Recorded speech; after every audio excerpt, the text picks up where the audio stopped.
இப்ப எந்த விதத்துல நம்மளுடைய இருதயத்தை பட்டயம் உருவி போச்சுன்னா, இப்படி நிக்கிறாங்கன்னா, என்ன பேர், இந்த என் பிள்ளைக்கு கொடுத்த பேர் என்ன, என் பிள்ளை பிறந்த விதம் என்ன, எப்படி நான் தேவ ஆவியானவளை கர்ப்பம் தரித்தேன், அவருக்கு கொடுக்கப்பட்ட நாமம் என்ன, ரட்சகர். இந்த சொந்த ஜனங்களுக்காகவே வாழ்ந்து வந்தவரை இன்றைக்கு இதே சொந்த ஜனங்கள் அவருடைய சகோதர சகோதரிகளே அவரை கொலை செய்யும்படியை ஒப்பு கொடுத்து அவமானப்படுத்தி, சாதாரணமான ஒரு மரணம் அல்ல, கேவலமான ஒரு மரணத்திற்கு ஒப்பு கொடுத்து இன்றைக்கு தன்னுடைய வாலிப குமாரன் கல்வாரி சிலுவையில் தொங்கிக் கொண்டிருக்கிறார். அன்றைக்கு சிமியோன் சொன்னபடியே அந்த பட்டயம் தன் குமாரனை சிலுவையில் பார்க்கும் பொழுது ஒரு தாயின் இருதயத்தில் அந்த பட்டயம் உருவி குத்தி அவருடைய இருதயத்தை காயப்பட்ட ஒரு தாயாக அங்கே நிறுத்தியிருந்தது. எல்லாரை விட அதிகமாக காயம் அவருக்கு தான் அன்னைக்கு.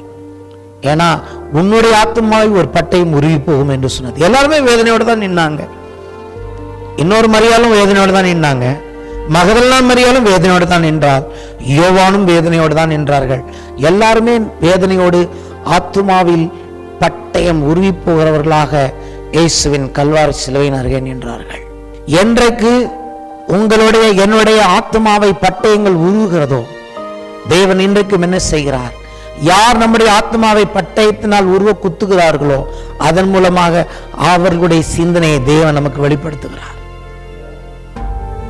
அவர்கள் நம்மை உருவ குத்துகிறார்கள், ஆனால் தேவனோ அவர்கள் குத்துவதன் மூலமாக அவர்கள் யார், அவர்களுடைய சிந்தனைகள் என்ன என்பதை கர்த்தர் நமக்கு வெளிப்படுத்தி காட்டுகிறார். உங்களுடைய இருதயம் ரெண்டு காரியத்தில் நான் பாசிட்டிவாக பார்க்கிறேன். என் இருதயம் எவ்வளவாக குத்தப்படுகிறதோ அவ்வளவாக நான் கர்த்தருடைய கிருபையை பெற்றவன் என்பதை பார்க்கிறேன்.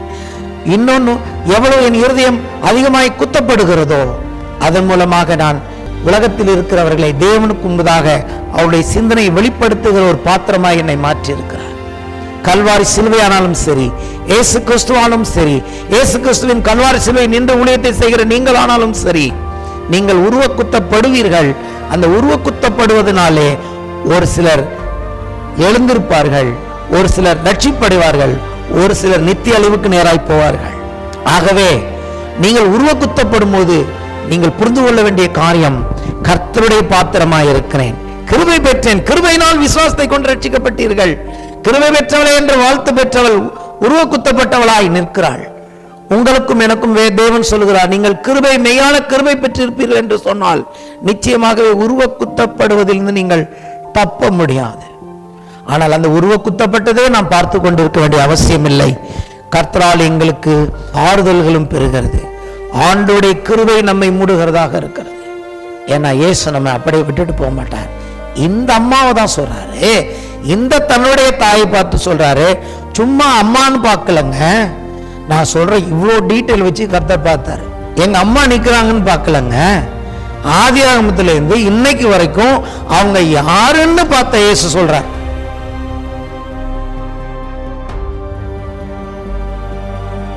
கர்த்தருடைய வார்த்தைக்கு நேராக போவோம். யோவான் எழுதின சுவிசேஷம் 19ஆம் அதிகாரம் 25 முதல் 30 வசனங்கள். இயேசுவின் சிலுவையின் அருகே அவருடைய தாயும் அவருடைய தாயின் சகோதரி கிளையோப்பா மரியாளும் மகதலேனா மரியாளும் நின்று கொண்டிருந்தார்கள்.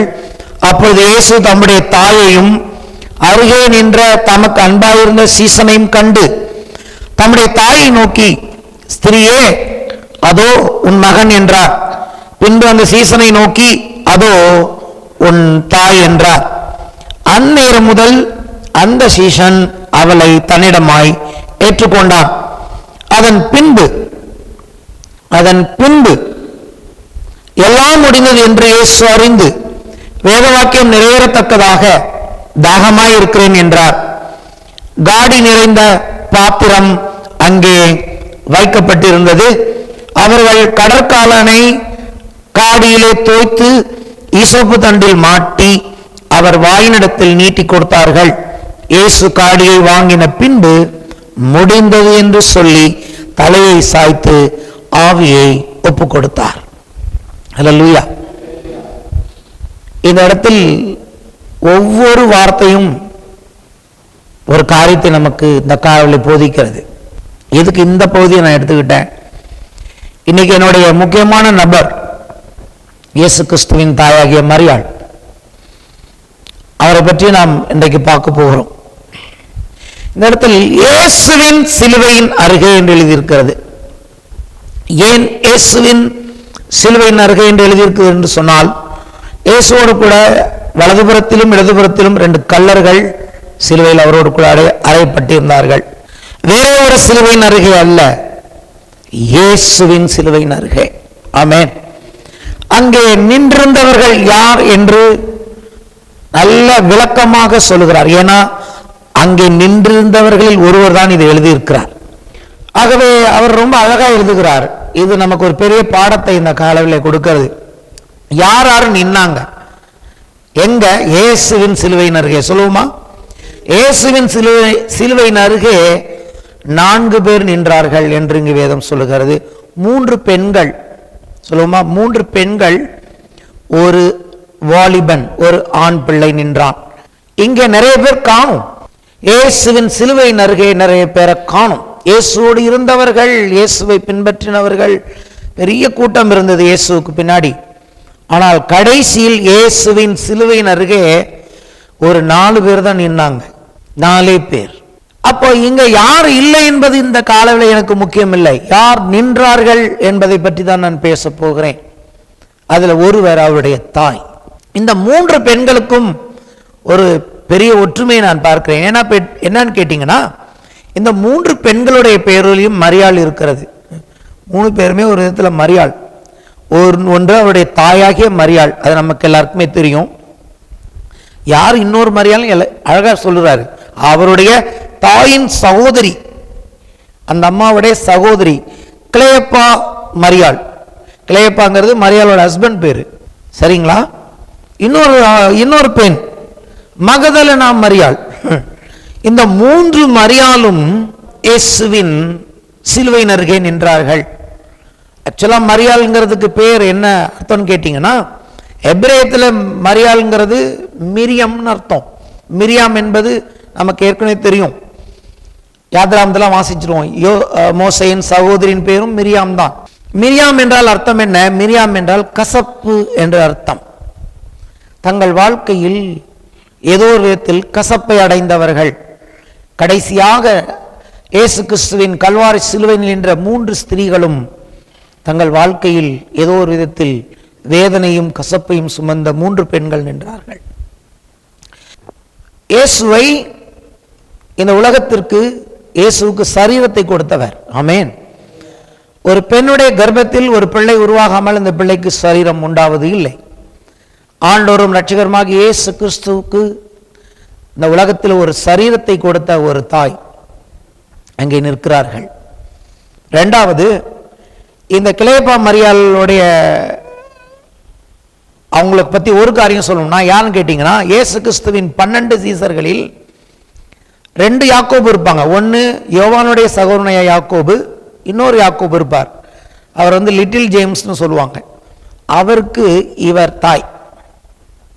அந்த லிட்டில் ஜேம்ஸ், அந்த யாக்கோபுடைய வாழ்க்கையை பார்த்தீங்கன்னா, இயேசு கிறிஸ்துவின் சிலுவை மரணத்துக்கு பிறகு அவரும் இரத்த சாட்சியாக மரித்தார். சுவிசேஷத்தின் நிமித்தம் அவர் கல்லால் அடிக்கப்பட்டு மரித்த ஒரு மகனுடைய தாய் அங்கே நிற்கிறார். 3வது மகதலேனா மரியாளை பொறுத்த வரைக்கும் ஒரு மோசமான வாழ்க்கை வாழ்ந்த ஒரு பெண் இயேசு கிறிஸ்துவை பின்பற்ற ஆரம்பிக்கிறார். இயேசு கிறிஸ்து, அந்த காலத்தில் பெண்கள் அவ்வளவா முக்கியத்துவம் கிடையாது பெண்களுக்கு. ஆனாலும் ஆண்டவர் இயேசுவை பின்பற்றின ஒரு பெண் அவர் எப்படி பின்பற்றினார்னு கேட்டீங்கன்னா, ஆண்டவர் மேல அதிக அன்புள்ள ஒரு பெண். எப்படி நம்ம பார்க்கிறோம்? ஆண்டவர் மரித்து உயிர்த்தெழுந்த பிறகு, உயிர்த்தெழுந்த அந்த நாளிலே ஞாயிற்றுக்கிழமை அதிகாலை இருட்டோட முதல்ல கல்லறைக்கு போன பெண் இந்த மகதலேனா மரியாள். இந்த பெண் போய் தான் அங்கே இயேசுவின் சரீரத்தை காணும்னு அழுகிறார். அவருடைய சரீரத்தை எங்க வச்சிங்கன்னு தேடி கண்ணீரோடு நின்ற ஒருவள் இந்த பெண். அவளுக்கு தான் இயேசு முதலில் தரிசனமானார் என்று சொல்லி பார்க்கிறோம். அப்ப 3 பெண்கள், இந்த 3 பேருமே முக்கியமானவர்களாய் காணப்படுகிறார்கள். இவர்கள் மிரியாம் என்ற பெயரை உடையவர்கள். தங்கள் வாழ்க்கையில் அவர்கள் உத்தமமான வாழ்க்கை வாழ்ந்திருந்தாலும் வாழ்க்கையிலே வேதனையும் கசப்பையும் சுமந்த பெண்களாய் இவர்கள் காணப்படுகிறார்கள். நான்காவது ஒரு வாலிபன் என்று பார்க்கிறோம், இயேசுவின் சீஷர் இவர் யோவான். ஆனால் இவரை பற்றி வேதம் எல்லா இடத்துலையும் அன்பாயிருந்த சீசன். ஹல்லேலூயா. மற்றவங்களாம் இயேசு மேல் அன்பா இல்லையா அது எனக்கு தெரியாது, ஆனால் அவரே அப்படிதான் எழுதுகிறார், அன்பாயிருந்த சீசன். அப்படின்னா என்ன அர்த்தம்? எல்லாரை விட ரொம்ப அதிகமாக இருந்தவர். சில இடங்களில் பார்க்கிறோம் இயேசுவின் மார்பின் மேல் சாய்ந்திருந்தார் என்று சொல்லி பார்க்கிறோம். அப்போ அவர் ஒருவர் நிற்கிறார். இந்த 4 பேரும் இங்கே நிற்கிறதை நம்மால் பார்க்க முடிகிறது. முக்கியமாக நான் சொல்ல விரும்புகிறது என்னன்னு கேட்டீங்கன்னா, யார் இயேசுவுக்கு ரொம்ப அருகாமையில் இருக்கிறார்களோ, யார் இயேசுவுக்கு ரொம்ப க்ளோஸா இருக்கிறார்களோ அவர்களுக்கு ஒரு விதத்தில் வேதனை இருக்கும் என்று வேதம் சொல்லுகிறது. When you want to go to Jesus closer and closer, you will taste the sorrow and bitterness of this world. நீங்க இயேசுவோட ரொம்ப க்ளோஸா இருக்கிறீங்கன்னா ரொம்ப மகிழ்ந்து களி கூர்ந்துக்கிட்டு தான் இருப்பீங்கன்னு சொல்ல முடியாது. இது இங்க அப்படியே தலைகீழா இருக்கு. உலகத்தில் ஒரு நல்ல ஒரு வல்லமை மிகுந்தவர், ஒரு பெரிய ஆளோட ரொம்ப க்ளோஸா இருந்தீங்கன்னா அவருடைய பெனிஃபிட்ஸ் வேற மாதிரி இருக்கும். ஆனால் இங்கே அப்படியே கொஞ்சம் மாறுது. இவர் வானத்தையும் பூமியும் உண்டாக்கினவர் இயேசு, ஆனால் இவர்கிட்ட ரொம்ப க்ளோஸாக இருக்கும்போது நம்ம அந்த வேதனைக்கும் வலிக்கும் நம்ம தப்ப முடியாது என்பதை இந்த இடம் காண்பிக்கிறது. ஏனால் அங்கே எழுதியிருக்கிறது, இயேசுவின் சிலுவையின் அருகே இவர்கள் நின்று கொண்டிருந்தார்கள். இவங்க விசாரிக்கும் போது நிற்கல, விசாரிக்கும் போது எவ்வளவு பேர் நின்னாங்கன்னு தெரியாது. இயேசுவின் கல்வாரி சிலுவையை வேடிக்கை பார்க்க நின்றவர்கள் இல்லை இவங்க, அல்லது இயேசுவின் கல்வாரி சிலுவையை பார்த்து அவரை தூஷித்தவர்கள் இல்லை இவர்கள் அந்த கல்வாரி சிலுவையை பார்த்து வேதனையோடும் அந்த என்ன சொல்வது ஆகனி வருத்தத்தோடும் வேதனையோடும் துக்கத்தோடும் இயேசுவின் சிலுவை அருகே நின்ற இந்த 4 பேர் வாழ்க்கையில நம்மளுடைய சுகத்திலே அநேகர் நம்மோடு இருப்பார்கள். ஆனால் கைவிடப்பட்ட நிலையிலே விசாரிக்கிற இடத்திலே இல்லை, தண்டனை கொடுத்த இடத்தில், இந்த இடத்தில் கர்த்தராகிய இயேசு கிறிஸ்துவின் கல்வாரி சிலுவை தண்டனை நிறைவேறி கொண்டிருக்கிறது. எல்லாம் முடிஞ்சு போச்சு, இன்னும் கொஞ்ச நேரம் தான் இருக்கிறது, அவர் சிலுவையில் மரிக்கப் போகிறார். அந்த க்ஷணத்தில் மற்றவங்களாம் சிலுவை நமக்கும் நம்மளையும் ஏதாவது பண்ணிடுவாங்கன்னு ஓடி போயிட்டாங்க. ஆனால் எதையும் பொருட்படுத்தாமல் கடைசி வரைக்கும் இயேசுவின் சிலுவையின் அருகே இவர்கள் நின்றார்கள் என்று வேதம் சொல்கிறது. 4 பேரும் சந்தோஷமா நிக்கல, வேதனையை சுமந்து நின்றார்கள். அப்போ இயேசு இவர்களை அப்படியே வேதனையோடு விட்டு விடுவாரா? சில வேளைகளில் இயேசுவின் சிலுவையின் அருகே நம்ம போய் பக்கத்தில் நின்னோம்னா நமக்கு வேதனை உண்டு. அதுதான் இன்னைக்கு பார்க்க போகிறோம் எப்படின்னு சொல்லி. அப்போ இதை எப்படி கூட சொல்லலாம், இயேசு சொன்னார் இல்லையா, முடிவு பரியந்தம் நிலை நிற்பவனை ரட்சிக்கப்படுவான்னு சொல்லி. இங்கே 4 பேர் முடிவு பரியந்தம் நின்றார்கள். கல்வாரி சிலுவையின் முடிவு பரியந்தம் 4 பேர் நின்றார்கள். ஆனால் 4 பேருடைய நிலைமை இன்னைக்கு என்னன்னு கேட்டீங்கன்னா, வேதனையோடும் துக்கத்தோடும் மிரியாமாக நின்றார்கள். ஹல்லேலூயா. 3 முறை மிரியாம் கசப்பு வேதனையோடு கூட இவர்கள் சிலுவை அருகே நின்றார்கள் என்று சொல்லி பார்க்கிறோம். ஆமென். கிறிஸ்துவின் சிலுவை உலகத்திலிருந்து முற்றிலும் மாறுபட்டதாக இருக்கிறது. when you go very closer to Jesus, you have to bear the sorrow and bitterness. You cannot escape from sorrow and bitterness when you go closer to Jesus. You have to bear that. அதை நீங்களும் நானும் சுமந்துதான் ஆக வேண்டும். அதுக்கு யாருமே தப்ப முடியாது. அப்படி நிற்பவர்கள் தான் முடிவு பெறுகின்ற நிற்பவர்கள். எல்லாம் ஆசீர்வாதமாக இருந்த பொழுது நின்றவர்கள் அல்ல, எல்லாம் கைவிட்டு போன பிறகும் கிறிஸ்துவோடு நிற்கிறவர்கள். அவர்களைத்தான் அங்கு வேதம் சொல்லுகிறது, கிறிஸ்துவின் சிலுவையின் அருகே நின்றார்கள். நம்ம வாழ்க்கையிலும் அப்படிப்பட்ட ஒரு நிலைமை வரும். ஹல்லேலூயா. நாம் எல்லாவற்றையும் இழந்து நிற்கும் போது நிச்சயமாய் ஒரு சிலர் நம்மோடு இருப்பார்கள். அவர்களை தேவன் நியமித்திருக்கிறார். அவர்கள் வெறும் நம்முடைய சுகத்தில் மாத்திரமல்ல, நம்முடைய துக்கத்திலும் நம்மை விசாரிக்கிறவர்களாக இருப்பார்கள். அதைத்தான் நீங்க பார்க்கிறோம். இன்னொரு காரியத்தை சொல்ல விரும்புகிறேன். இப்ப என்ன பண்ணுகிறார்? தம்முடைய தாயை நோக்கி ஸ்திரீயே அதோ உன் மகன் என்றார். இதை பத்தி கொஞ்சம் சொல்லணும். அவங்க அம்மாவை பார்த்து ஸ்திரீயே அப்படிங்கிறார். இதை நம்ம நிறைய பேர் ரொம்ப தப்பா புரிஞ்சுக்கிறோம். இந்த இடத்துல ஏன் அவர் அவங்க அம்மாவை ஸ்திரீயே என்று அழைக்கிறாருன்னு கேட்டீங்கன்னா, நிறைய பேர் இயேசு ஸ்திரீன்னு அழைச்சிருக்கிறாரு. இதுக்கு முன்னாடியும் ஒரு வாட்டி இவங்க ஸ்திரீன்னு அழைச்சிருக்கிறாரு. அப்படின்னா நீங்க எங்க அம்மா இல்லை அப்படின்னு அவர் சொல்லலை.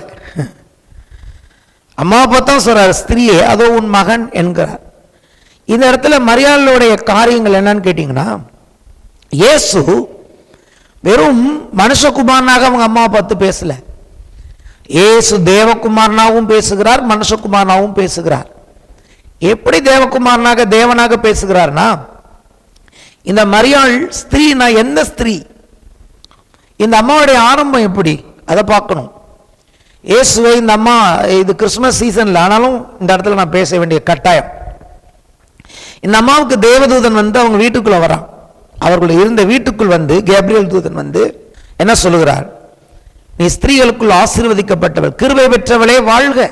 முதல்ல வந்தது என்ன? கிருபை. கிருபை பெற்றவளே வாழ்க, ஸ்திரீகளுக்குள்ளே நீ ஆசீர்வதிக்கப்பட்டவள் அப்படின்னு சொல்லிட்டு தான் என்னென்ன மாதிரி உனக்கு சம்பவிக்கும்னு சொல்றாரு.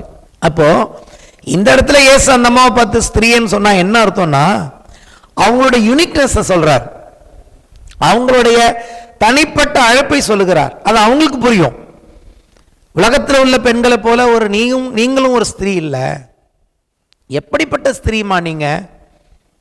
என்னை சுமக்கும்படியாக கிருபை பெற்ற ஸ்திரீ. ஆகவே சொல்லுகிறார் இயேசு ஸ்திரீயே. அது மட்டுமல்ல, இந்த அம்மாவை பற்றிய வாக்குத்தத்தம் ஆதியாகமத்திலே இருக்கு. ஆதியாகமம் 3ஆம் அதிகாரத்தில் சர்ப்பம் வஞ்சித்த பொழுது அங்கே தேவன் சொல்லுகிறார், உனக்கும் ஸ்திரீக்கும் உன் வித்துக்கும் அவள் வித்துக்கும் பகை உண்டாக்குவேன், ஸ்திரீயின் வித்தாகிய இயேசு உன் தலையை நசுக்குவார். யார் அந்த ஸ்திரீ? வேதத்தின் ஆரம்பத்தில் 3ஆம் அதிகாரத்தில் சொல்லப்பட்ட அந்த அம்மா ஸ்திரீ, இயேசுவின் தாயார். அப்ப இயேசு அந்த அம்மாவை பார்த்து ஸ்திரீன்னு சொன்னா, நீங்க எங்க அம்மா இல்லைன்னு சொல்லல, என் தாய் எவ்வளவு கனத்துக்குரியவர் அதை பார்க்கிறார். அவர் தேவனாய் பேசுகிறார், தேவகுமாரனாக பேசுகிறார். ஆதியாகமம் 3ஆம் அதிகாரத்தில் எழுதப்பட்ட ஸ்திரீ என் தாய், கிருபை பெற்றவள் என்று கர்த்தருடைய தூதனானவரால் அழைக்கப்பட்ட அந்த ஸ்திரீ, இந்த ஸ்திரீ கிருபை பெற்றவளாயிருந்தவள் இன்னைக்கு வேதனையோடு நிற்கிறாள்.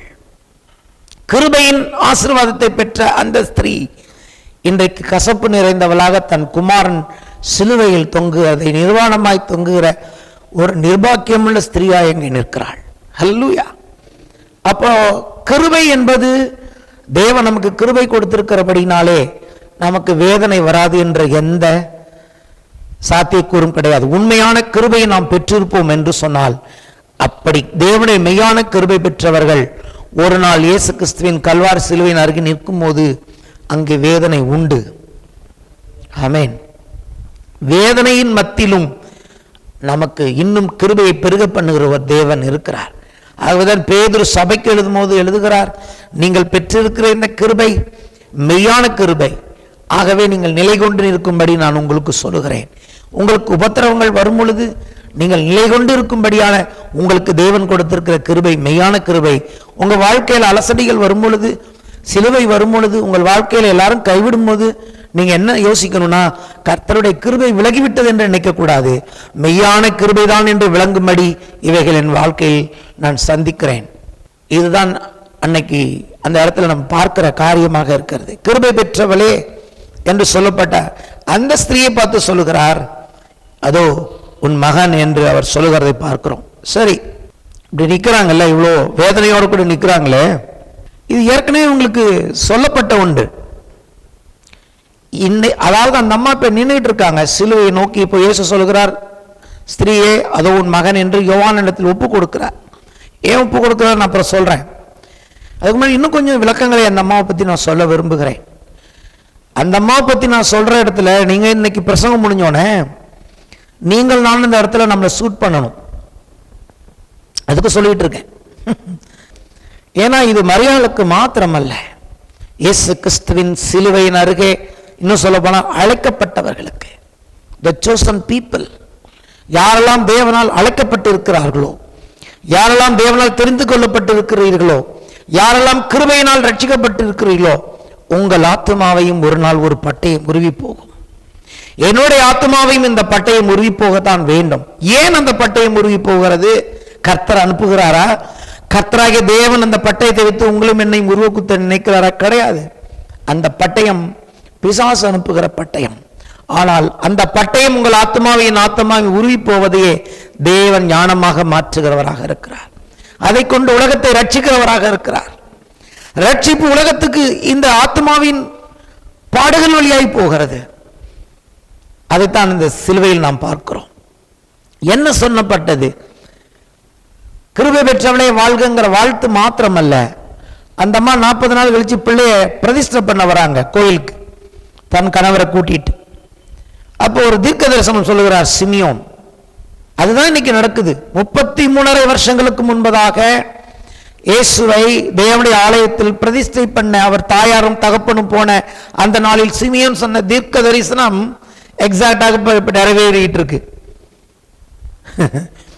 ஏன் நான் மரியாதை இந்த இடத்துல கனெக்ட் பண்றேன் தெரியுமா?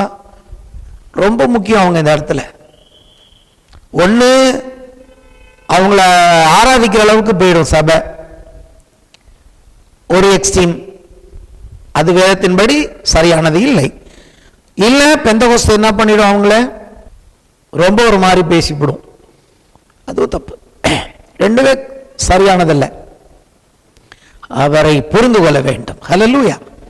அவர் கனம் பெற்றவராயிருக்கிறார். என்னோட தேவன் பேசினபடினாலே நான் இந்த காலையில் பேசிக் கொண்டிருக்கிறேன். She is the honorable mother of our Jesus. மதிப்புக்குரியவர், அவர் கனத்துக்குரியவர். ஒரு தாயின் வேதனை ஒரு தாய்க்கு தான் தெரியும் சொல்லுவாங்க இல்லையா? 33 வருடம் தன் குமாரன் இன்றைக்கு சிலுவையில் தொங்கிக் கொண்டிருக்கிறார். ஆனால் அது அவருக்கு ஏற்கனவே வாக்குத்தத்தமாக கொடுக்கப்பட்டது, தீர்க்க தரிசனமாக கொடுக்கப்பட்டது. நீ எப்படி இந்த ஒரு நாள் உனக்கு வரும் என்று சொல்லி அவர் வேதத்தில் நிறைய இடத்துல பார்க்கிறோம். இந்த சங்கதிகள் எல்லாம் அவர் இருதயத்தில் வைத்துக் கொண்டார். ஒரு இங்கிலீஷ் ஒரு பாட்டு இருக்கும், எனக்கு ரொம்ப பிடிக்கும், மேரி டிட் யூ நோ அப்படின்னு. அது கேள்வியே இல்லை. Mary did you know, it's not right. Mary knew everything perfectly, because எல்லாமே அவருக்கு ஏற்கனவே உரைக்கப்பட்டது, அவருக்கு எல்லாமே சொல்லப்பட்டது. வாசிப்போம், லூக்கா எழுதின சுவிசேஷம் 2ஆம் அதிகாரம். கொஞ்சம் எமோஷனலா தான் பேசிட்டு இருக்கேன், ஆனா உடையல. கர்த்தருக்கு ஸ்தோத்திரம். லூக்கா 2ஆம் அதிகாரம் 34 முதல் 35 வசனங்கள்.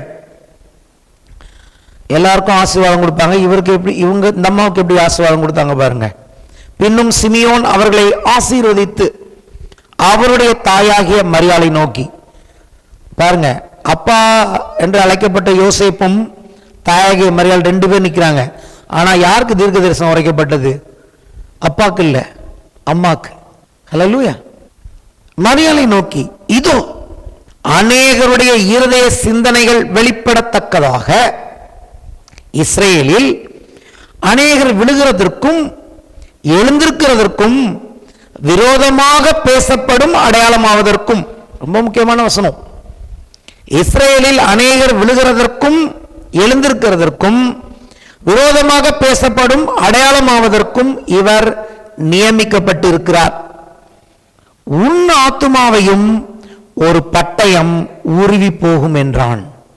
உன் ஆத்துமாவையும் ஒரு பட்டயம் உருவி போகும். என்னைக்கு உருவி போகும்? இன்னைக்கு தான் அது நடக்குது. அந்த வெள்ளிக்கிழமை மத்தியான நேரத்தில் இது நடந்து கொண்டிருக்கிறது. இதனுடைய அர்த்தம் பார்த்தீங்கன்னா எப்படி சொல்லணும்னு கேட்டீங்கன்னா, ஏன் உன் ஆத்மாவை அந்த பட்டை முறிவு போகும் என்று அங்கே எழுதியிருக்கிறதுனா, ஒரு மொழிபெயர்ப்பு நல்லா அதை கரெக்டாக கொண்டு வந்திருக்காங்க. டிபிடி டிரான்ஸ்லேஷன் இப்படி வாசிக்கணும். அதை ஃபர்ஸ்ட் பட்டயத்தை முதல்ல போடணும். A painful sword will one day pierce your inner being. For your child will be rejected by many in Israel, and the destiny of your child is this: he will be laid down as a miracle sign for the downfall and resurrection of many in Israel. Many will oppose this sign, but it will expose to all the innermost thoughts of their hearts before God. தமிழ்ல சொல்றாங்க அர்த்தம் நானே. மரியாதை நோக்கி அவர் சொல்லுகிறார், தீர்க்கதரிசனம் சொல்லுகிறார், ஒரு நாள் மிகவும் வேதனை அளிக்கக்கூடிய ஒரு பட்டயம் உன் உள்ளத்தை, உன் இருதயத்தை என்ன பண்ணும்? துளைக்கும். ஏன் கேட்டீனா, எதன் நிமித்தம் உன் இருதயம் துளைக்கப்படும் கேட்டீனா, உன்னுடைய மகன், உன்னுடைய பிள்ளை இஸ்ரேலரால் நிராகரிக்கப்படுவார்கள். உன் பிள்ளைக்கு கொடுக்கப்பட்ட தேவனுடைய சித்தம் என்னன்னா, உன் பிள்ளையின் மூலமாக இஸ்ரேலில் அநேகர் விழுந்து போவார்கள். உன் பிள்ளை நிமித்தமாக இஸ்ரேலில் அநேகர் எழுந்திருப்பார்கள். இந்த விழுந்து போறது எழுந்திருக்கிறது என்னன்னு கேட்டீங்கன்னா, சிம்பிளா சொல்லணும்னா, இந்த உன்னுடைய குமாரன் நிமித்தம் இஸ்ரேலில் அநேகர் ரட்சிக்கப்படுவார்கள். இதே உன்னுடைய குமாரன் நிமித்தம் அநேகர் இஸ்ரேலில் விழுந்து போவார்கள். ஹல்லேலூயா. அன்னைக்கு இஸ்ரேலுக்கு இது கொடுக்கப்பட்டது. ஏன்னா இயேசுவே சொல்றார், காணாமல் போன இஸ்ரேல் வீட்டாராகிய ஆடுகளை தேடிதான் நான் வந்தேன். அன்றைக்கு ரட்சிப்பு இயேசு கிறிஸ்துவின் கல்வாரி சிலுவை எல்லாமே அவருடைய நோக்கம் இஸ்ரேல் தான், யூதர்கள் தான். யூதர்கள் வழியாக ரட்சிப்பு புறஜாதிகளுக்கு வந்தது என்ற வார்த்தை நிறைவேறும்படி அதற்கு பிறகு இவைகள் நமக்கு வந்தது. ஆனா அன்னைக்கு அந்த இடத்துல அங்கே சொல்லப்பட்டது இஸ்ரேலர்களே. இஸ்ரேலிலே அநேகர் விழுவதற்கும் எழுந்திருப்பதற்கும் இவர் என்னவா இருக்கிறார்? அடையாளமாக வைக்கப்படுகிறார். அப்போ இவர் எப்படிப்பட்ட அடையாளமாக வைக்கப்படுகிறார்னு கேட்டீங்கன்னா, ஒரு சிலருக்கு இவரை பார்த்தா எப்படி சொல்றது, மிஸ் அண்டர்ஸ்டுட் அண்ட் கான்ட்ரடிக்டட் அப்படின்னு எழுதியிருக்கு ஒரு மொழிபெயர்ப்புல. மிஸ் அண்டர்ஸ்டுட், தவறாக புரிந்து கொள்ளப்பட்டவராக இருக்கிறார், விரோதமானவராக காணப்படுகிறார். ஆனால் ஒரு சிலருக்கோ சீப்பை கொடுக்கிறவராக காணப்படுவார். நல்லா புரிஞ்சுக்கங்க. அந்த மாட்ட தேவதூதன் சொன்ன காரியங்கள் ஒண்ணு. அவருக்கு என்ன பேருன்னு சொன்னாங்க? என்ன பேரு சொன்னாங்க? இயேசு என்று பேர் இடையே அங்க சரியா நிறைய பேர் கவனிக்க மாட்டாங்க. தமது ஜனங்களுடைய பாவங்களை நீக்கி ரட்சிப்பார். அப்படிதாங்க இருக்கு. எப்படி இருக்கு? தமது. அப்போ இன்னைக்கு இந்த அம்மா எல்லாத்தையும் நினைச்சு பார்க்கிறாங்க, ஒரு இருதயத்தில் எப்படிப்பட்ட அந்த வாள் குத்தும், இவரை வச்சுதான் ரட்சிப்பு உண்டாகும்னு சொல்லப்பட்டவர், இவர் தான் ரட்சிக்க போறாருன்னு சொல்லி கொடுத்த பிள்ளை இன்னைக்கு கல்வாரி சிலுவை நிர்வாணமாக தொங்கி கொண்டிருக்கிறார். எதனால இந்த அம்மாவுடைய பட்டயம் இருதயத்தில் பட்டயம் குத்துதுன்னா, எந்த சொந்த ஜனத்துல தம்முடைய யூதர்களில் வந்தாரோ அவர்கள் தான் இவரை கொலை செய்தார்கள். யாரை ரட்சிக்க வந்தாரோ, யாரை எந்த காணாமல் போன ஆட்டை தேடி வந்தாரோ, யாருக்கு மெய்ப்பனாக வந்தாரோ அவர்களே இன்றைக்கு என்ன பண்ணியிருக்கிறார்கள்? இவரை நிராகரித்திருக்கிறார்கள். அப்படிதான் இன்னைக்கு தீர்க்க தரிசனம் சொல்லப்பட்டது. இவர் நியமிக்கப்பட்டிருக்கிறார். அதனால என்ன ஆகும் கேட்டீங்கன்னா, இவர் ஒரு அடையாளம். எதுக்குன்னா, இவரை அநேகர் எதிர்ப்பார்கள். என்ன நடக்க போகிறதுன்னா, ஒவ்வொரு மனுஷனுடைய எண்ணங்கள், அநேகருடைய இருதய சிந்தனைகள் அவங்களுக்கே தெரியாது.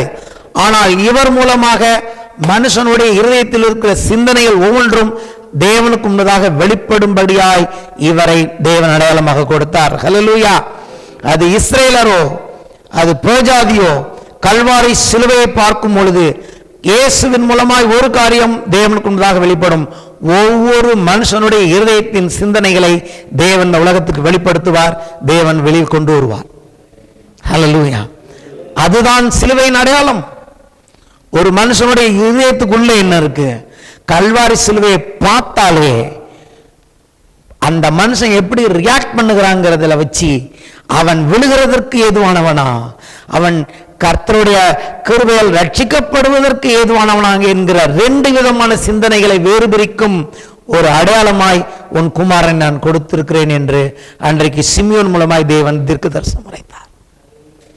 அப்ப எந்த விதத்தில் நம்மளுடைய இருதயத்தை பட்டயம் உருகி போச்சுன்னா, இப்படி நிக்கிறாங்கன்னா, என்ன பேர், இந்த என் பிள்ளைக்கு கொடுத்த பேர் என்ன, என் பிள்ளை பிறந்த விதம் என்ன, எப்படி நான் தேவ ஆவியானவளை கர்ப்பம் தரித்தேன், அவருக்கு கொடுக்கப்பட்ட நாமம் என்ன, ரட்சகர். இந்த சொந்த ஜனங்களுக்காகவே வாழ்ந்து வந்தவரை இன்றைக்கு இதே சொந்த ஜனங்கள், அவருடைய சகோதர சகோதரிகளே அவரை கொலை செய்யும்படியை ஒப்பு கொடுத்து அவமானப்படுத்தி, சாதாரணமான ஒரு மரணம் அல்ல, கேவலமான ஒரு மரணத்திற்கு ஒப்பு கொடுத்து இன்றைக்கு தன்னுடைய வாலிப குமாரன் கல்வாரி சிலுவையில் தொங்கிக் கொண்டிருக்கிறார்.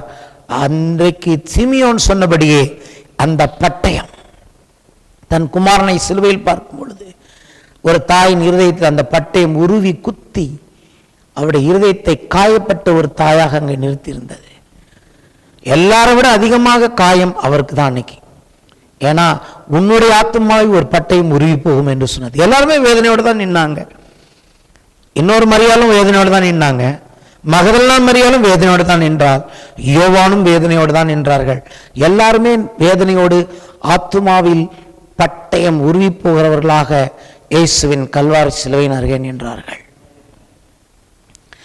என்றைக்கு உங்களுடைய என்னுடைய ஆத்மாவை பட்டயங்கள் உருவுகிறதோ, தேவன் இன்றைக்கும் என்ன செய்கிறார்? யார் நம்முடைய ஆத்மாவை பட்டயத்தினால் உருவ குத்துகிறார்களோ அதன் மூலமாக அவர்களுடைய சிந்தனையை தேவன் நமக்கு வெளிப்படுத்துகிறார். அவர்கள் நம்மை உருவ குத்துகிறார்கள், ஆனால் தேவனோ அவர்கள் குத்துவதன் மூலமாக அவர்கள் யார், அவர்களுடைய சிந்தனைகள் என்ன என்பதை கர்த்தர் நமக்கு வெளிப்படுத்தி காட்டுகிறார். ஹல்லேலூயா. என்னைக்குமே சரி, உங்களுடைய இருதயம் ரெண்டு காரியத்தில் நான் பாசிட்டிவாக பார்க்கிறேன். என் இருதயம் எவ்வளவாக குத்தப்படுகிறதோ அவ்வளவாக நான் கர்த்தருடைய கிருபையை பெற்றவன் என்பதை பார்க்கிறேன். இன்னொன்று, எவ்வளவு என் இருதயம் அதிகமாய் குத்தப்படுகிறதோ அதன் மூலமாக நான் இந்த உலகத்தில் இருக்கிறவர்களை தேவனுக்கு முன்பதாக அவருடைய சிந்தனையை வெளிப்படுத்துகிற ஒரு பாத்திரமாய் என்னை மாற்றி இருக்கிறார். கல்வாரி சிலுவையானாலும் சரி, இயேசு கிறிஸ்துவானாலும் சரி, இயேசு கிறிஸ்துவின் கல்வாரி சிலுவை நின்று ஊழியத்தை செய்கிற நீங்கள் ஆனாலும் சரி, நீங்கள் உருவ குத்தப்படுவீர்கள்.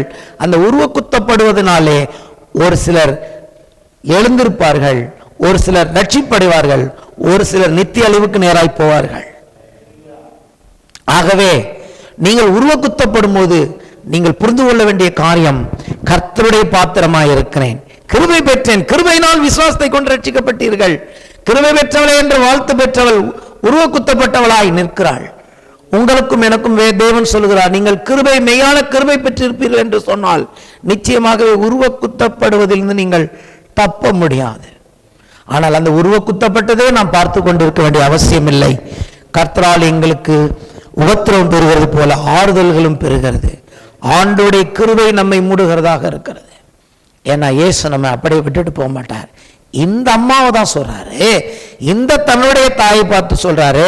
சும்மா அம்மான்னு பார்க்கலங்க, நான் சொல்றேன் இவ்வளோ டீட்டெயில் வச்சு கர்த்தர் பார்த்தாரு. எங்க அம்மா நிற்கிறாங்கன்னு பார்க்கலங்க, ஆதியாகமத்திலிருந்து இன்னைக்கு வரைக்கும் அவங்க யாருன்னு பார்த்த இயேசு சொல்றார். இன்னைக்கு கூட நம்ம அம்மா பார்க்கும்போது நம்ம அப்படித்தானே பார்க்குறோம். நம்ம அம்மா இறந்துட்டாங்கன்னா அழுவும் போது எப்படி அழுகுறோம்? அன்னைக்கு அம்மாவோட நம்ம தூக்குறதுலேருந்து அன்னைக்கு வரைக்கும் நினைக்கிறோம். அந்த அழுகையில் அவ்வளவு வரும். ஹல்லேலூயா. அன்னைக்கு அம்மா செத்து போயிட்டாங்கன்னு அழுகுறவங்கெல்லாம் அழுவ மாட்டாங்க. அன்னைக்கு அவங்க அம்மாவோட ஆரம்பத்திலிருந்து இன்னைக்கு வரைக்கும் நம்ம அம்மா என்னெல்லாம் செஞ்சாங்க, அதுதான் அந்த இருதயம். அப்போ இயேசு தன் தாயை பார்த்தார். ஸ்திரீயே இதோ உன் மகன் சொன்னார்னா, ஆத்மா அவர்தான் தேவன், அவர்தான் இந்த வாக்குத்தத்தமே கொடுத்தவர். தன்னை சுமந்தது நிமித்தம், தன்னை சுமக்கும் பாத்திரமாக தேவனால் தெரிந்து கொள்ளப்பட்டது நிமித்தம் அவருடைய ஆத்மா இன்றைக்கு உருவ குத்தப்பட்டு இருக்கிறது. அவர்கள் ஸ்திரீகளுக்குள்ளே ஆசிர்வதிக்கப்பட்டவர் மாத்திரமல்ல, இன்றைக்கு ஆத்மா உருவ பட்டயத்தால் குட்டப்பட்ட ஒரு தாயாக கல்வாரி சிலுவை அருகே நின்று கொண்டிருக்கிறார்கள். அடுத்த ஒரு முக்கியமான காரியத்தை சொல்லுகிறேன். இந்த இடத்துல ஒரு வார்த்தை வருது பாருங்க. யோவான் கிட்ட இவர்தான் உங்களுடைய மகன் சொல்லி சொன்னா, அவரும் தன்னை அந்த அம்மாவை தாயாக ஏற்றுக்கொண்ட பிறகு அங்க எழுதியிருக்கிறாரு, யோவான் எழுதுகிறார். அதன் பின்பு, ஹல்லேலூயா, அதன் பின்பு இயேசு எவ்வளவு பொறுப்புள்ளவன் பாருங்க. கடைசி நிமிஷம் வரைக்கும் அந்த பொறுப்புல அவர் விலகவில்லை. அதன் பின்பு எல்லாம் முடிந்தது என்று இயேசு அறிந்து எல்லாமோ செஞ்சுட்டு இருக்காரு. கல்வாரி சிலுவையில் எவ்வளவோ எல்லாத்தையும் ஒரு சீக்வன்ஸா பட்டுக்கிட்டே வராரு. அந்த இடத்துல இதுவும் இருக்கு. இன்னைக்கு 7 வார்த்தை பேசுறவங்க இதையும் பேசுவாங்க. அதோ உன் தாய், இதோ உங்கள் மகன் சொல்றது இன்னைக்கு ஒரு சில தேவ ஊழியர்கள் பேசி கொண்டிருப்பார்கள் அந்த இடத்துல. அப்போ இதை ஆண்டவர் ஒரு முக்கியமான காரியமா நினைச்சிருக்கிறார். என்னன்னு கேட்டீங்கன்னா, எல்லாம் முடிந்ததுன்னு கல்வாரி சிலுவையில் பட்ட பாடுகளை வச்சு சொல்லல. இந்த ஒரு குறிப்பிட்ட சம்பவத்திற்கு பிறகுதான் இயேசு சொல்கிறார், எல்லாம் முடிந்தது என்று இயேசு அறிந்து. அதாவது என்னுடைய இந்த அம்மாவை இந்த பூமியிலே எனக்கு பிறகு என்னை போலவே அன்பு கூற. அப்ப அந்த அம்மாவுக்கு பிள்ளைங்க இல்லையா? வேதம் சொல்லுவது அந்த அம்மாவுக்கு பிள்ளைங்க இருந்தாங்க. யார்கிட்ட இந்த ஆத்துமாவில் குத்தப்பட்ட இந்த அம்மாவை, இன்னொரு விஷயம் சொல்ல மறந்துட்டேன் நான், ஐ எம் சாரி. அவங்க வயதான தாய் கிடையாது.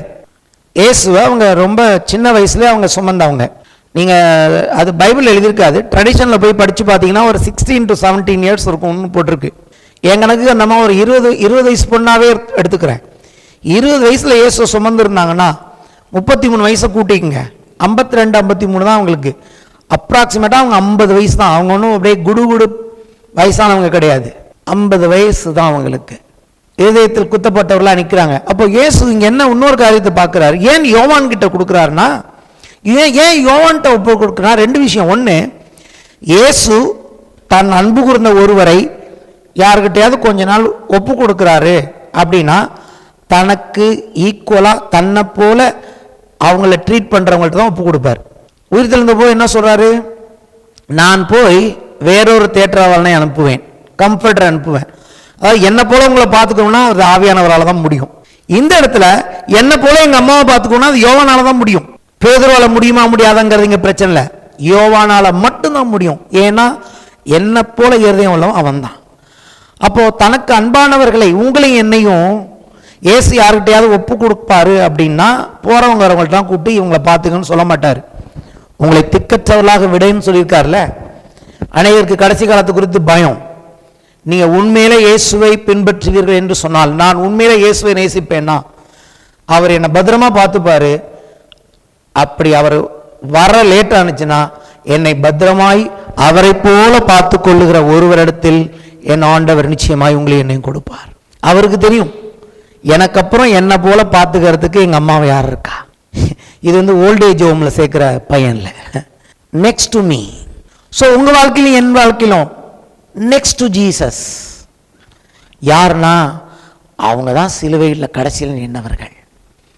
யார் என்னுடைய கல்வாரி சிலுவையின் அருகே நிற்பார்களோ அவர்களிடத்தில் என்னுடைய ஒப்பு கொடுப்பேன். பீட்டர் அப்படியே சபையை ஒப்பு கொடுக்கல, இயேசு கேட்டுட்டு தான் ஒப்பு கொடுத்தாரு. என்ன நேசிக்கிறியா? விட்டுட்டு ஓடிட்ட, பரவாயில்ல, மனம் திரும்பிட்ட. முழுவதும் காயப்பட்டு இப்ப பேதுரு மனம் திரும்பி அன்போட வந்திருக்கிறார். 3 வாட்டி கேட்டார், நேசிக்கிறான்னு கன்ஃபர்மேஷன் வாங்கிட்டு தான் சொன்னாரு, என் சர்ச்சை பார்த்துக்கோ. ஸோ யாருகிட்ட இயேசு தன்னுடையவர்களை ஒப்பு கொடுத்தாலும் தன்னை நேசிக்கிறவர்கிட்ட தான் ஒப்பு கொடுப்பார். ஏன்னா அவருக்கு தெரியும், என்ன நேசிச்சாங்கன்னா, என்ன ஒருத்தன் நேசிச்சான்னா, பணத்தை நேசிக்காம பணம்னு போகாம என்ன நேசிச்சானா அவன் சபையை கரெக்டா பார்த்துப்பான். அப்ப நம்ம வாழ்க்கையிலிருந்து போயிட்டாங்க அவங்க இல்லைன்னா என்ன அர்த்தம்? அவர்கள் யார் என்கிற சிந்தனை வெளிப்படுத்தும்படியாக தேவன் அதை நமக்கு அனுமதித்தார். அவர்கள் இயேசுவை தேடி வந்தார்களா? அவர்கள் கல்வாரி சிலுவையும் தேடி வந்தார்களா? ஆசீர்வாதத்தையும் ஒரு சில அவர்களுடைய இருதயத்தில் வேறு சில உள்ளான நோக்கத்தையும் வைத்து வந்தவர்கள் அங்கே நிற்க மாட்டார்கள். இயேசு வேண்டும், இது இயேசுவின் ஊழியம், இது கிறிஸ்துவின் சபை என்று சொல்லுகிற நாம் கொஞ்சம் பேர் தான். அங்கே 4 பேர் நின்றார்கள். இயேசுக்கு 4 பேர் நின்னாங்க. இயேசுக்கு இல்ல, தேவகுமாரனுக்கே 4 பேர் நின்றார்கள். 4 பேரும் காயப்பட்டவர்களாய் நின்றார்கள். அப்படிப்பட்ட ஒருவனிடத்தில் தான் இயேசு என்ன பண்ணுகிறார்? தாயை ஒப்பு கொடுக்கிறார், உன் மகன் இதோ என்று சொல்லி. இன்னொரு விஷயம் நான் யோசிச்சு பார்க்குறேன், அது என்னுடைய ஜஸ்ட் நான் நினைக்கிறேன், ஏன் ஸ்பெசிஃபிக்காக யோவான் கிட்ட கொடுத்தாருன்னா, யோவான் தான் உலகத்தில் அதாவது அதிக நாட்கள் வாழ்ந்த சீசரில் ஒருவர். வயசாகி இருந்தாராம், 100 வயசு வரைக்கும்லாம் அவர் இருந்திருக்கிறாரு. அப்போ அம்மா அம்மாவை விட நல்லா இன்னும் அம்மா உயிரோடு இருக்கிற வரைக்கும் அவரை பார்த்து கொள்ளக்கூடிய மற்ற சீசர்கள்லாம் சீக்கிரம் மரித்து போயிட்டாங்க. இரத்த சாட்சியாக சீக்கிரம் எல்லாருமே கொன்று விட்டார்கள் பார்க்குறோம். பேதுருவை கூட சிலுவையில் அறைந்து விட்டார்கள் தலைகளாக. ஆனால் யோவான் ரொம்ப நாள் இருந்தார், வயதாகி கூட. அப்போ கரெக்டாக பார்க்குறாரு, இவன் இருப்பான்னு தெரியும், ஆகவே இவன்கிட்ட நம்ம அம்மா ஒப்பு கொடுத்தோம்னா அந்த அம்மாவுடைய வாழ்நாள் வரைக்கும் யோவான் பார்த்து கொள்வான் என்பதை இயேசு அறிந்திருந்தார். அப்போ கர்த்தர் எல்லாத்தையும் யோசிச்சு தான் உங்களை இனி ஒப்பு கொடுப்பார். நம்ம தான் நினைக்கிறோம் அவனு, ஆண்டவர் நிதானமா நமக்கு என்ன செஞ்சாலும் சரி கரெக்டா செய்வார். ஹல்லேலூயா. யாரை நமக்கு கொடுக்கணும், யாருக்கிட்ட நம்மளை கொடுக்கணும், நமக்கு யாரை கொடுக்கணும் அப்படிங்கிறதை சரியாக அறிந்த ஒரு ஆண்டவர் இருக்கிறார். அதை மீறி நம்மளால் எப்படி போகும்போது தான் போய் சிக்கல்ல மாட்டிக்கிறோம். தன் தாய்க்கே எப்படி செய்தால் நமக்கு எப்படி செய்வார்?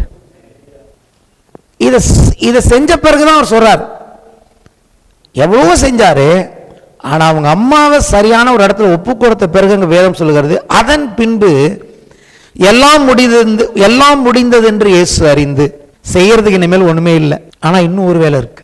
மனுஷகுமாரனாக எல்லாத்தையும் செஞ்சு முடிச்சுட்டார். இப்போ மனுஷகுமாரனாக பூமியில் இருக்கிற அந்த காரியத்தை முடிச்சுட்டு இப்ப சொல்றாரு, அதன் பின்பு எல்லாம் முடிந்தது என்று இயேசு அறிந்து வேத வாக்கியம் நிறைவேறத்தக்கதாக, இப்ப கர்த்தருடைய வார்த்தையை நிறைவேற்றணும், வேத வாக்கியம் நிறைவேறத்தக்கதாக தாகமாய் இருக்கிறேன் என்றார். காடி நிறைந்த பாத்திரம் அங்கே வைக்கப்பட்டிருந்தது. அவர்கள் கடற்காலனை காடியிலே தோய்த்து ஈசோப்பு தண்டையில் மாட்டி அவர் வாயினிடத்தில் நீட்டி கொடுத்தார்கள். இயேசு காடியை வாங்கின பின்பு, அதாவது அம்மா ஒப்பு கொடுத்தா கூட இப்ப அந்த காடியை அவர் வாங்கணும். வேத வசனத்தின்படி தாகமா இருக்கிறேங்கிற அந்த வசனம் நிறைவேறணும். தாகமா இருக்குங்கிற அர்த்தத்தை இன்னைக்கு நான் பேச எடுக்கல. இன்னைக்கு நம்ம அவங்க அம்மாவை பற்றி தான் பேசிட்டு இருக்கோம். என்ன சொல்ல வரேன், அதை செஞ்சுட்டு இப்ப வேத வாக்கியத்தை நிறைவேற்ற போறார். அப்ப என்ன பண்ணுகிறார், முதல்ல பூமிக்குரிய அவருடைய பொறுப்பை பெர்ஃபெக்டா முடிச்சிட்டு இப்போ பரலோகத்தின் பொறுப்பாகிய அதுக்காக என்ன செஞ்சார், ஒன்றும் பெருசா செய்யல, காடியை வாங்கிட்டார், அவ்வளவுதான், கொடுங்க.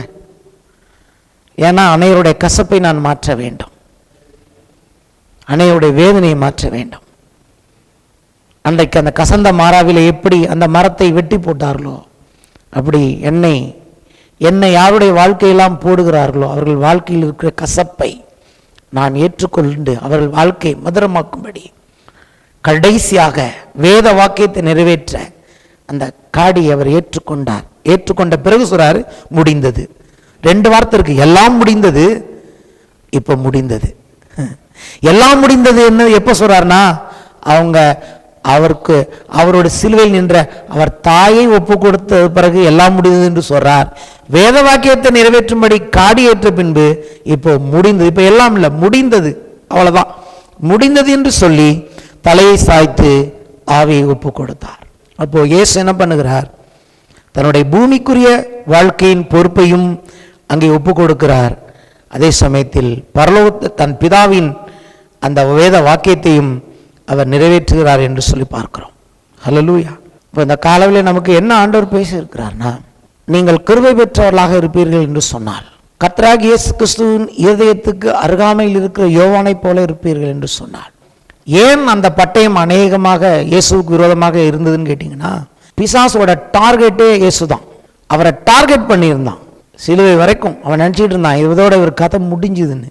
அப்போ இன்னைக்கு பிசாசு யாரை அதிகமாக டார்கெட் பண்ணுகிறானோ அவங்களுக்கு பட்டயம் உண்டு. ஆனால் பிசாசு டார்கெட் பண்ணுகிற அந்த பட்டயத்தையே தேவன் கல்வாரி சிலுவையில் அற்புதமான ரட்சிப்பாக மாற்றினார். உங்க வாழ்க்கையிலும் என் வாழ்க்கையிலும் அவன் நம்மளை டார்கெட் பண்ணியிருக்கலாம், ஆனால் அவன் டார்கெட்டுக்கு தேவன் விடமாட்டார். அதை விட தேவன் ஞானம் உள்ளவர், அதையே எடுத்து அநேகரை எழுப்புவதற்கு ரட்சிப்பதற்கு நம்மை பயன்படுத்துவார். நான் ஒரு வாட்டி கேட்டேன் கர்த்தர்கிட்ட, உங்கள்கிட்ட ஏற்கனவே சொல்லியிருக்கேன், எனக்கு ஏன்பா இதனாலும் அனுமதிச்சிங்க, இன்னைக்கு அதுக்கு எனக்கு பதில் தெரியுது. சின்னமலை பக்கத்தில் இருக்கிற சிக்னல்கிட்ட கேட்டிருக்கேன். தாயின் கர்ப்பத்தில் தெரிந்து கொண்டீங்கன்னு வேதம் சொல்லுகிறது, உலக தோற்றத்துக்கு முன்னாடி என்ன தெரிஞ்சுக்கிட்டீங்கன்னு சொல்லுது. அப்ப நான் தாயின் கர்ப்பத்தில் உருவாகி இருக்கும் போதே இதெல்லாம் நீங்க எனக்கு சரி பண்ணியிருக்கலாமே அப்படிங்கிற கர்த்தர் சொன்னாரு. தமிழ்நாட்டு வழக்கத்தில் சொன்னா தலைவலியும் பல்வலியும் தனக்கு வந்தாதான் தெரியும். நீ கர்த்தருடைய ஊழியக்காரனா இருந்தீங்கன்னா உன் வாழ்க்கையில பட்டயம் குத்தலைன்னா அடுத்தவங்களுக்கு பட்டயம் குத்துனா அதுக்கு எப்படி மருந்து போடுறதுன்னு தெரியாதுப்பா. உனக்கு எவ்வளோ குத்து வாங்குறியோ, எவ்வளோ பட்டயம் உனக்கு குத்துதோ அவ்வளோ அதிகமாக உலகத்துக்கு நீ மருந்து போடுறவனா இருப்ப. எந்த குத்து வாங்கல, எந்த வழியும் எனக்கு வேணாம் அப்படின்னா நீ சாப்பிட்டா அழகா இருக்கலாம், ஆனா ஊழியத்தை செய்ய முடியாது. ஊழியக்காரனா மாறணும், சிலுவைக்கு பக்கத்தில் வரணும்னா நீ குத்து வாங்க வேண்டியது அவசியம். ஆனா அந்த குத்தெல்லாம் என்னுடைய ஞானத்தினால் உலகத்துக்கு அதை ஆசீர்வாதமாக மாற்றுவேன். நீ வாங்குற ஒவ்வொரு குத்துகளும் இந்த உலகத்துக்கு ஆசீர்வாதம். தேவனுடைய பிள்ளையே, நீ எத்தனை குத்து வாங்கினாலும் சரி, அத்தனை குத்தையும் கர்த்தர் ஆசீர்வாதமாக மாற்றுகிறவராக இருக்கிறார். அதை புரிஞ்சுக்கிட்டீங்கன்னா நீ என்ன பண்ணுவ, அந்த மத்தியிலும் கூட கிருபையை சார்ந்து கொள்வாய்.